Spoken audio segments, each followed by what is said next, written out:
Good morning, this is Nicholas from Gandora Gaming, and today I bring you guys my 4th place green-yellow Arlong deck profile 2024 post lovely 2 Legends OP08 edition.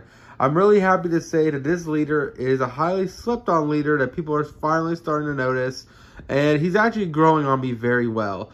If you don't know, Arlong came out in set 3, and he's been trickling down support over the last few sets, and he's just been getting better and better through all the indirect yellow support and green support that has been coming out the last few years, which is pretty awesome. I feel like Arlong is a very slept-on leader that ultimately just keeps getting stronger and stronger as long as green and yellow are colors, because as long as they keep printing generic good green and yellow cards, this leader gets additional support. As long as Bandai is going to keep creating trigger-like cards that are for less cost, Arlong is always going to get support, and he's always going to get love in every set. So passively, even though he started from the bottom, now we're here, and I think Arlong is actually a very strong rogue deck in the upcoming format, especially with all the new OP08 cards. So let's get straight into this. So if you don't know, Arlong is the worst version of Blue Dolphy. Basically on effect-wise. Basically, you put 2 Dawn on him, when attacking, rest 1 Dawn, play 1 character with 4 or less trigger from your hand. So, the reason why I say quote-unquote worse is because you're playing triggers from the hand. Not triggers, you're playing characters from the hand. Dolphy plays from deck, and then, of course, Gecko Moria plays from graveyard. The difference is, though, Arlong, unlike Dolphy, he doesn't have to stack his deck in order to play out whatever he wants. And he is also not limited into one single archetype. While Blue Dolphy is restricted into the 7 Warlords, and that's why he has not been meta until they renovated the 7 Warlords package. As long as Bandai keeps printing out 4-cost or lower trigger monsters, Arlong is always going to get passively better and becoming an actual threat coming forward in the meta game, which is really, really exciting. Not to mention he's getting generic green cards, which are really helping him out. And overall, I think this leader is just going to become a threat in the upcoming future, if not right now. So let's get straight into this. So first things first, we are playing Hody motherfucking Jones. This is our highest attack monster in the deck. He is a 7/8 that has rush, and then on play, you lose a life, but you get to rest 2 of your opponent's characters, or 1 of their Dawn, which is absolutely insane. Helps you push for game. It's one of the best green cards in the deck. This is a super hyper aggro deck as a green-yellow. The idea is that you just want to always use leader effect, play characters from hand, spread the board really, really wide, and just get your opponent down to life so that when they hit your life, you hit triggers, and then those triggers get to play themselves, and you get wider on the board, and you just completely outpace your opponent in the game. And Hody Jones is a big part of that. He's one of the best rushdown characters in the game, and he's one of the best cards in the deck. So we're definitely playing him as a 4-of. He is searchable, but we're not actually playing the searcher just because ultimately this is a very generic deck. There is no like synergies with the cards. They're just like, oh, they're all good triggers. We're playing them.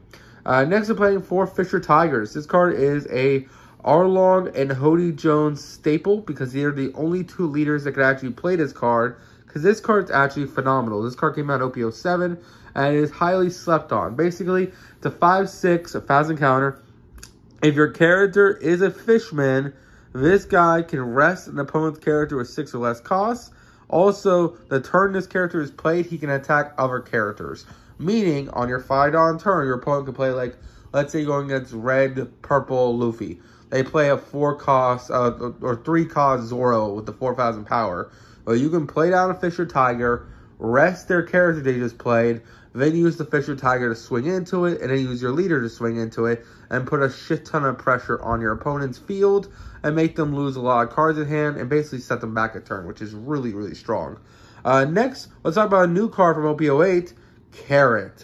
Carrot is one of the newest cards in the set, and one of the best new green staple cards going forward. I feel like if you are the green color, you need to be playing Carrot. She is so stupid.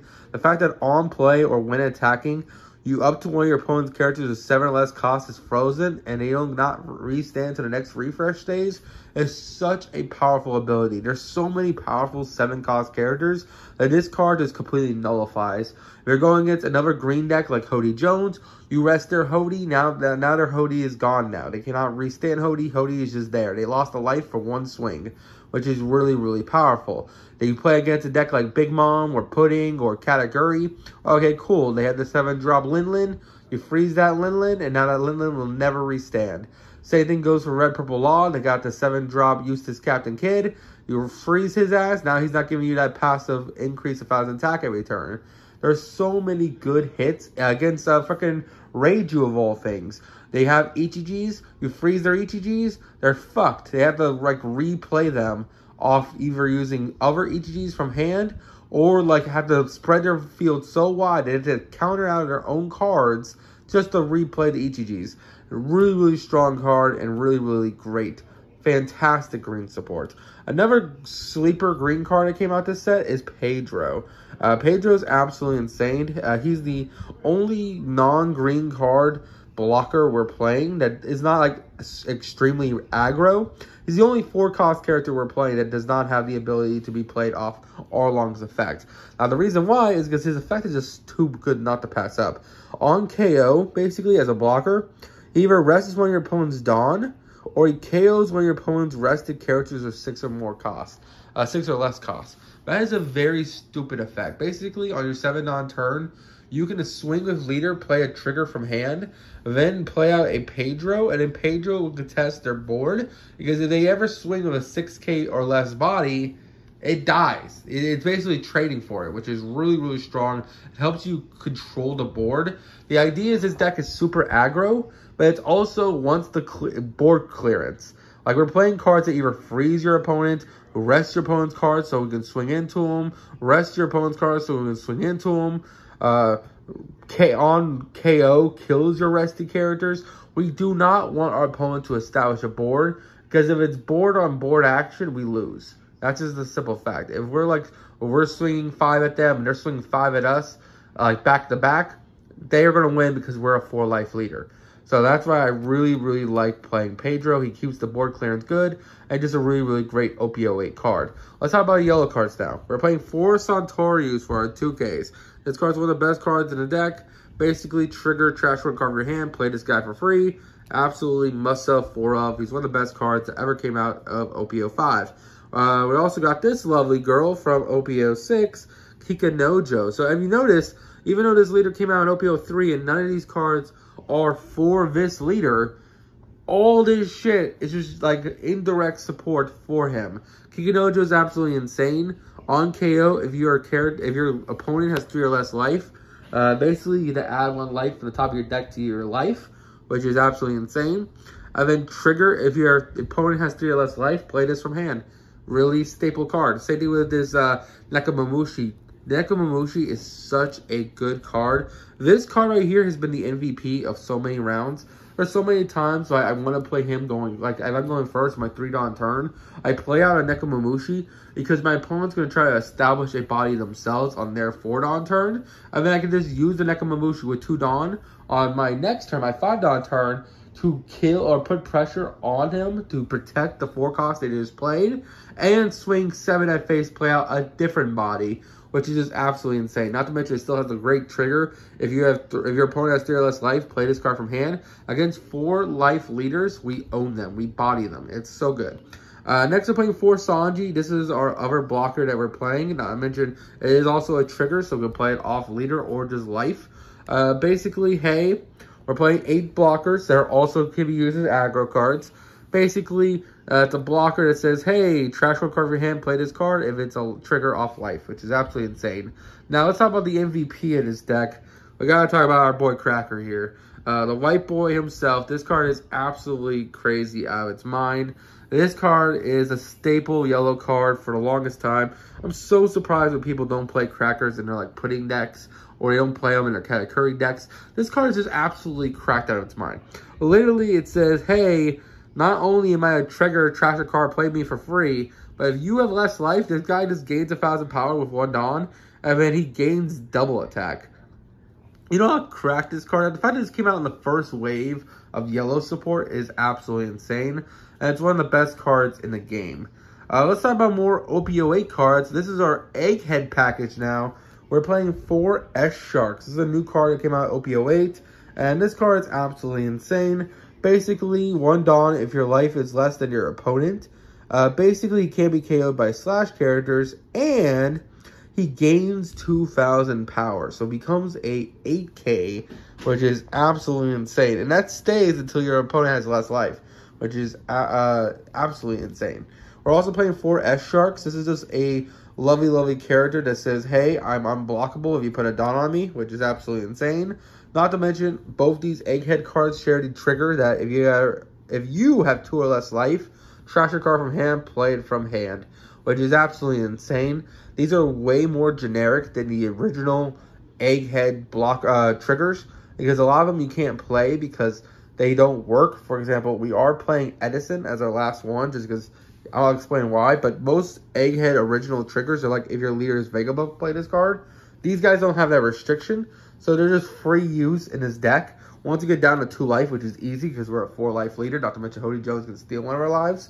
Basically saying these guys are just free bodies that contest the board in the end game. Like, this guy being unblockable helps so well pushing for game, threatening your opponent's field. This guy becoming an 8K with just 1 Dawn is absolutely insane and just really, really good at putting on pressure. And then, of course, Edison's a weird choice for a lot of people. They're like, why are you playing Edison over, like, Frankie? The reason why is because we can use the on-play effect. Yes, he's not a good trigger, but we don't really use Frankie's trigger anyway if we're playing Frankie. The idea here is that on play, if your life is 2 or less, draw 2, trash 2 from hand. So he actually filters out your hand for counter, because we do play a couple of cards that are non-counter. We have the Kikanojos, we have the Hody Jones, and that's really about it. The idea is just filtering out our hand and making it so that we have better opposition for our opponent and to set us up for next turn. Finally, we're playing 2 Electro Lunas for our 59th and 50th card. This card is another OP08 staple card. Basically, activate main. All your opponent's rested characters with 7 or less do not become active during the next refresh stage. This card can win you so many fucking games because no one expects it. And the fact that its triggers just rest one of your opponent's characters is also really clutch. If you're going into the end game, you hit this trigger, rest one of your opponent's dunes when they're pushing for game. It feels so fucking good, especially if you're going against like a Reiju player. They're making an entire field. They swing really hard into you, but you live. Then on a follow-up, you just go Electric Luna, freeze all their characters, play out a blocker. Now you need like more rush characters, but you can't because they just froze your whole field. It's such a stupid card, such a great card, and one of the best cards in the deck. So yeah, that is it for the deck profile. I got 4th place with it. I'm really happy with the results, and hopefully I can show you some duels soon. Anyway, hope you all enjoy. See you on the next one. Bye-bye.